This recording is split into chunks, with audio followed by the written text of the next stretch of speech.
Maswerteng gabi po mga ka-STL. Narito na po ang resulta ng STL Pangasinan para sa araw na to, 3rd draw, March 4, 2026. Araw ng Miyerkules. Naway, ang mga natayaan nyo pong mga numero kanina ay manalo nawa ngayong gabing ito, 8:45 PM. Kaya kunin nyo na po ang inyong mga ticket.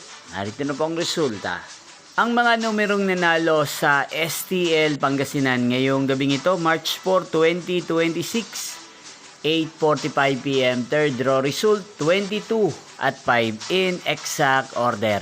Again, 22 at 5.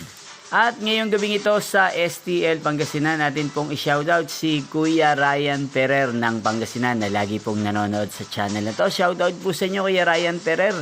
Sana po'y nasa maayos kayong kalagayan. At sa lahat po ng mga taga Pangasinan, shoutout po sa inyong lahat.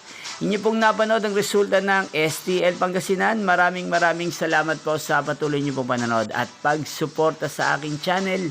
Magkita-kita pong muli tayo bukas ng alas 12 ng tanghali. Thank you for watching.